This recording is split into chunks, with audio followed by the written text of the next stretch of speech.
হ্যাঁ, হ্যালো। হ্যাঁ, বলেন। জি, আসিফ ভাই কেমন আছেন? ভালো আছি। একটু জোরে বলতে হবে ভাই, একটু জোরে বলেন। জি, আমার নাম আসলে রহিম না। আমার নাম অন্য কিছু। সো শোনা যাচ্ছে না ভাই, শোনা যায় না আপনার কথা। হ্যালো, শোনা যাচ্ছে না ভাই? একটু জোরে বলতে হবে, জোরে বলতে হবে একটু। হ্যালো, হ্যাঁ, বলেন, জোরে বলেন, হ্যাঁ। জি বলতেছি যে ভাই আমার নাম রহিম না। আমার নাম অন্য কিছু। আমি আসলে একটা অ্যাপোলজি থেকে আপনার এই লাইভে যুক্ত হওয়া। আ আসলে আমি এখন দেশের বাইরে আছি, অন্য দেশে। সো কারণটা হচ্ছে আমার অ্যাপোলজির কারণটা হচ্ছে যে অভিজিৎ রায়কে যখন এক্সিকিউটেড করা হয়েছিল, আ আমি সেই টিম মেম্বারের মধ্যে ছিলাম। এই বিষয়টা আসলে আমার কাছে এখন অনেক পেইন দেয়। কেননা তখন আমি আসলে বুঝতাম না বা মেন্টালিটিটা ওইভাবে গ্রো আপ করে নাই। আ এইজন্য। এই ভাই আপনি আমাকে একটু একটা মেইল করবেন info@সংশয়.com এ এখানে একটা মেইল করবেন ভাই, অবশ্যই, হ্যাঁ? আমি আসলে আমার ফ্যামিলি মেম্বার এখনো তেমন ওরকম মেন্টালিটির।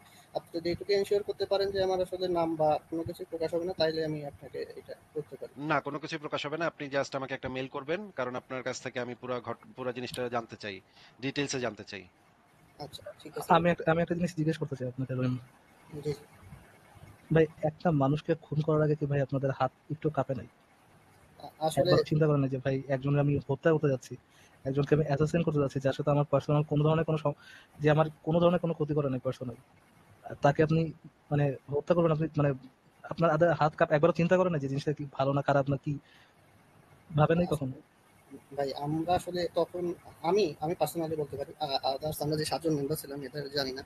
আমি পার্সোনালি বলতে পারি আমার তখন আসলে কাজ করে নাই। আমরা আসলে টোটালি মোটিভেটেড ছিলাম। আমরা এক জায়গায় আসলে এইটা মোটিভেটেড করে নিয়েই আমাদের যাওয়া হয়েছিল। আমরা আসলে ওইভাবে চিন্তা ভাবনা করি নাই। কিন্তু পরবর্তীতে যখন দেশের বাইরে আসছি বা এইটা আসলে আমার ফ্যামিলির কারণেই বাইরে আসছি বা তারা হায়ার স্টাডিজ এর জন্য আমাকে পাঠাইছে। তারপরে আসলে আমার এই ধ্যান ধারণাটা আইছে যে আসলে এইটা আসলে লাইফ না। আচ্ছা, আমি আসলে বেশি কথা বলতে চাই না। আপনারা থাকেন তাইলে। আমি আসিফ ভাই অবশ্যই আপনাকে মেইল করব। আপনি যেহেতু আপনার শেয়ার করছেন, আমি মেইল করব আপনাকে। অবশ্যই ভাই, আপনার সমস্ত তথ্য গোপন রেখেই আমি আপনার সাথে একটু কথা বলতে চাই। যে আচ্ছা। পুরো ঘটনাটা আমি আপনার কাছ থেকে জানতে চাই যে আপনারা কিভাবে এই জিনিসগুলা শুরু হইলো কিভাবে, আপনার শুরুটা হইলো কিভাবে। আহ, অন্য কোনো কিছু না, জাস্ট এটা জানার জন্য, কারণ আমাদের এই জিনিসগুলা রেকর্ড থাকা দরকার যে আহ, এই জিনিসগুলা ইসলামিস্টরা এই জিনিসগুলা যে মানুষকে কনভিন্স করে একটা জঙ্গিবাদের আচ্ছা, পথে নিয়ে আসিফ যায়। ভাই, আমি আমি একটা প্রশ্ন জিজ্ঞেস করতে চাই, যদি রহিম ভাই যদি আপনার কমফোর্ট জোনে থাকে তাহলে উত্তরটা দিন, যদি আপনার ফ্যামিলি প্রবলেম না হয়। আপনারা বললেন টিম মেম্বারে ৭ জনের মতো ছিলেন। আপনাদের কি এই ৭ জন মিলে ডিসিশন নিয়েছিলেন নাকি আপনাদেরকে কোনো আম আমি কারো নাম বলতে হবে না। কোন একজন পার্টিকুলার ইসলামিস্ট যিনি হচ্ছে ইসলাম নিয়ে ওয়াজ মাহফিল করেন বা ইসলাম নিয়ে তার মানে ইয়ে চলতেছে, তার আয় উপার্জন হচ্ছে, ওরকম কেউ আপনাদেরকে কনভিন্স করছে ডেকে নিয়ে এসে? আসলে এটা কি আপনাদের নিজেদের ইয়ে ছিল নাকি আপনাদেরকে কেউ এটার জন্য কনভিন্স করছে? না, না আসলে আপনাকে সিম্পলি বলি, আমি আসলে কারণ নাম এখানে নিতে পারব না। আমি আসলে একটা পাবলিক ইউনিভার্সিটির ছাত্র। তো আমি যখন ১ম থেকেই ওখানে আমাদের খুতবা দেয়া হইতো। তো আমি এই খুতবাতে প্রায় অ্যাটেন্ড করতাম। তো এখান থেকে আমার সার্কেল। ইউনিভার্সিটির খুতবাতে? হ্যাঁ, জি, জি। সেখান থেকে আমার আসলে এই সার্কেলের সাথে অ্যাটাচড বা পরিচয়।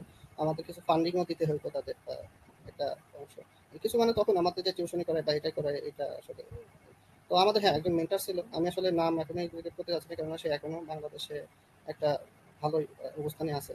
ভাই এর বেশি আসলে আমি এখন বলতে চাচ্ছি না। ভালো থাকবেন। ঠিক আছে রহিম ভাই, আপনি চলে গেল তো। রহিম ভাই যেন আমাকে একটা মেইল করেন। সেই মেইল ওনার সাথে একটু কথা বলাটা দরকার হবে। আহ,